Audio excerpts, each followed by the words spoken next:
بسم اللہ الرحمن الرحیم۔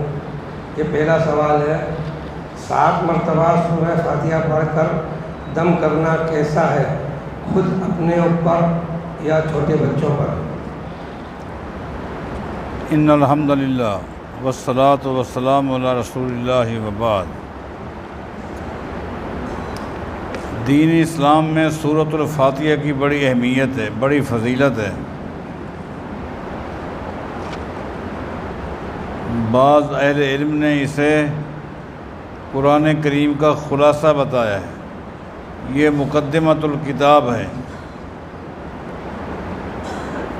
یہ ساری باتیں ہیں۔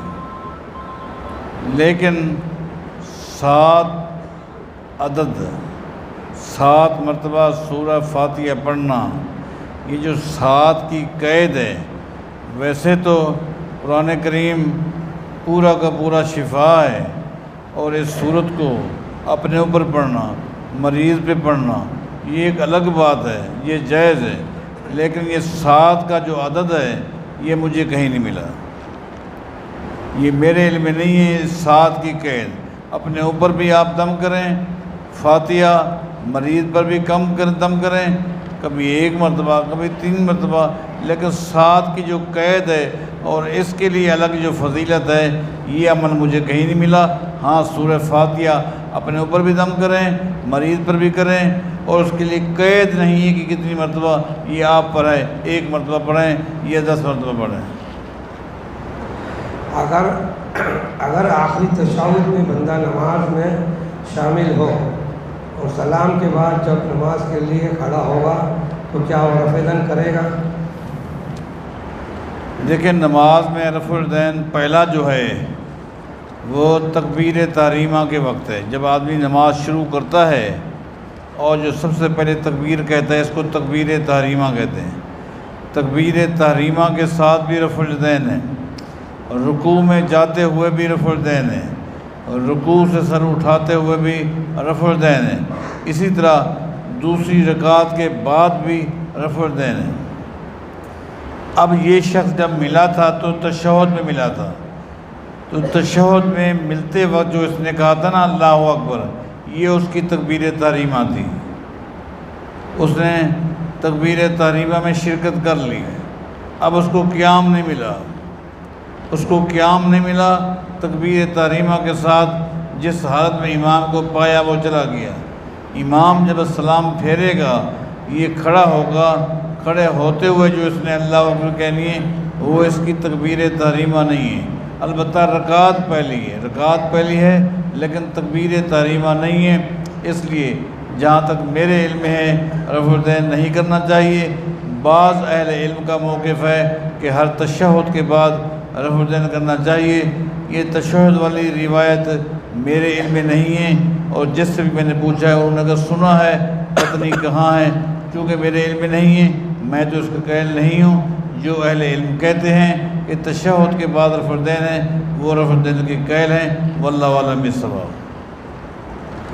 حرم میں بعض حضرات اپنے سامنے قالین پر قرآن کریم رکھ کر پڑھتے ہیں، ان کا یہ عمل کیسا ہے؟ قرآن کریم ایک ایسی کتاب ہے جس کا جتنا بھی احترام کیا جائے، جتنا بھی ادب کیا جائے، اتنا ہی کم ہے۔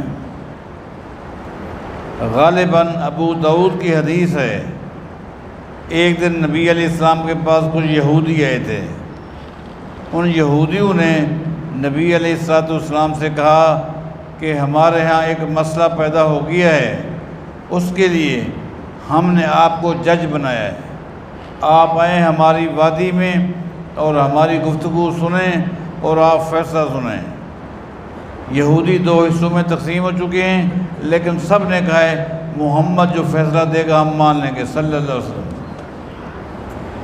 تو حدیث میں آتا ہے کہ نبی علیہ السلام یہودیوں کی وادی میں تشریف لے گئے۔ آپ جس گھر گئے ان لوگوں نے آپ کے سامنے تکیہ پیش کیا، آپ تکیے کے ساتھ سہارا لے کر بیٹھ گئے۔ آپ نے خود فرمایا کہ تمہارے پاس تورات ہے؟ انہوں نے کہا جی ہاں تورات ہے۔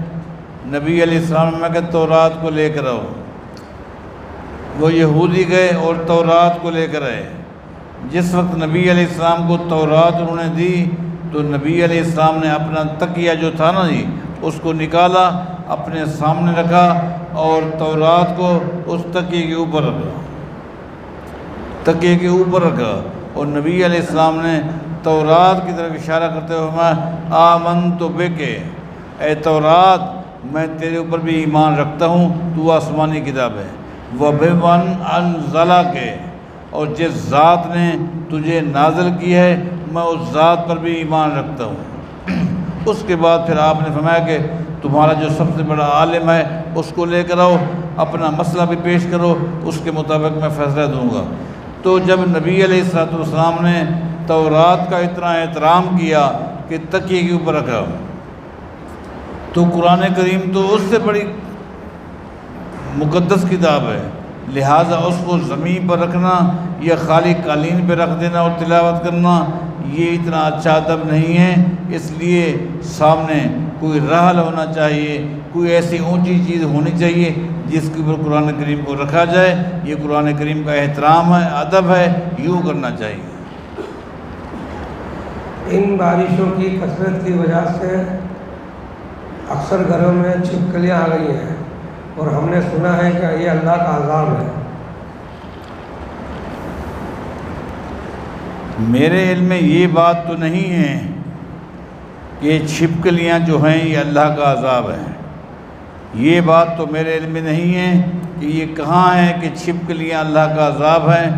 ہاں البتہ چھپکلی کے بارے جو میرے پاس علم ہے وہ یہ ہے، نبی علیہ السلام کا فرمان ہے، جو شخص چھپکلی دیکھے اور اس کو ایک ہی ضرب کے ساتھ مار دے تو صحیح حدیث کے مطابق اس کو اللہ تعالیٰ 100 نیکیاں دیتا ہے۔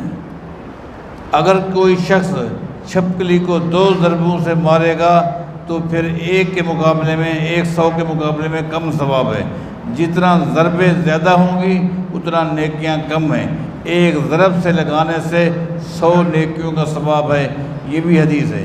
اور ایک حدیث میں آتا ہے نبی علیہ السلام فرماتے ہیں کہ جس وقت ابراہیم علیہ السلام کو آگ میں ڈالا گیا تھا تو ہر ذی روح چیز، ہر پرندے، ہر جانور کوشش کر رہا تھا کہ اس آگ کو بجھا دیا جائے، آگ بجھ جائے، سوائے چھپکلی کے۔ اور چھپکلی کی ایک قسم ہے جس کو گرگٹ کہتے ہیں، یہ بھی چھپکلی ہے، اس کی قسم ہے۔ نبی علیہ السلام فرماتے ہیں یہ جو چھپکلی تھی نا یہ پھونکے مار مار کر آگ کو تیز کر رہی تھی، آگ کو بھڑکا رہی تھی تاکہ آگ اور بھڑکے، اس کے مطلب یہ۔ اور ایک حدیث میں آتا ہے نبی علیہ السلام فرماتے ہیں یہ جو چھپکلی ہے نا یہ فاسقہ ہے، اور فاسقہ کافرہ کے معنی میں آتا ہے، یعنی کافر ہے، لہٰذا اس کو مار دینا چاہیے، اس کو پہلی ضرب کے ساتھ مار دینا چاہیے۔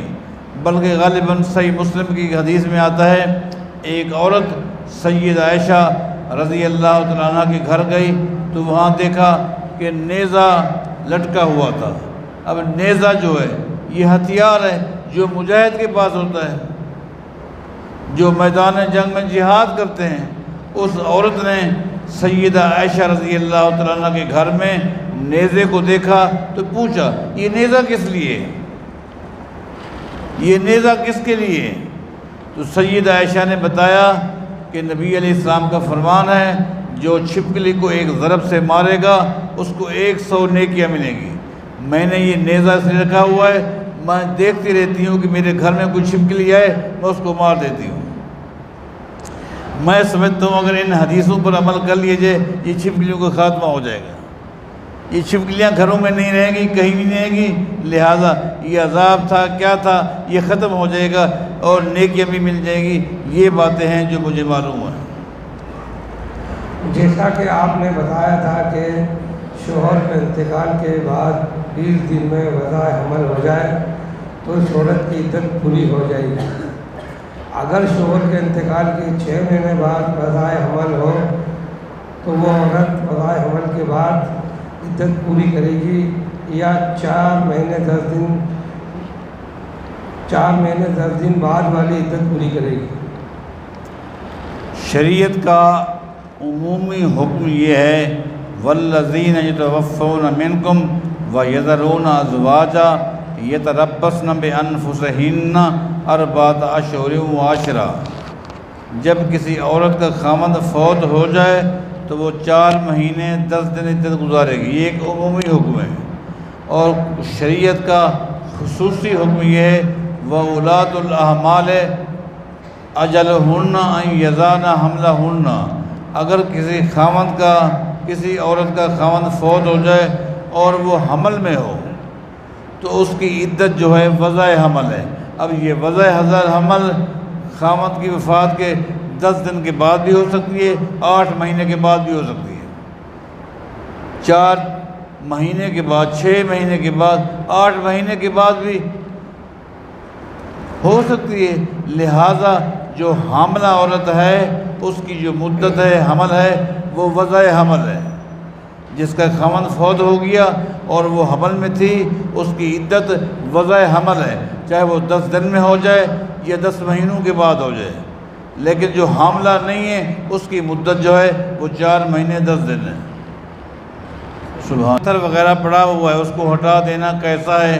نبی علیہ الصلوۃ والسلام کا فرمان ہے اگر کوئی شخص راستے سے ایسی چیز کو ہٹا دے جو آنے جانے والے کو پریشان کرتی ہو، اللہ تعالیٰ اس کے کھاتے میں ایک نیکی لکھ دیتا ہے۔ اور مسند ابو یعلا کی حدیث ہے اگر وہ نیکی اللہ کے ہاں قبول ہو جائے تو وہی نیکی اس آدمی کے جنت میں جانے کا سبب بن سکتی ہے۔ جو گلیاں بند کر پتھر ہٹاتا ہے اس کے لیے ثواب ہے، جو پتھر ڈالتا ہے اس کے لیے گناہ ہے، جو گلیاں بند کر دے، راستے بند کر دے، وہ کون انسان ہے؟ وہ کتنا بڑا مجرم ہے، اور وہ امت کے لیے، مخلوق کے لیے خیر خواہ نہیں کر رہا بلکہ اپنے ساتھ زیادتی کر رہا۔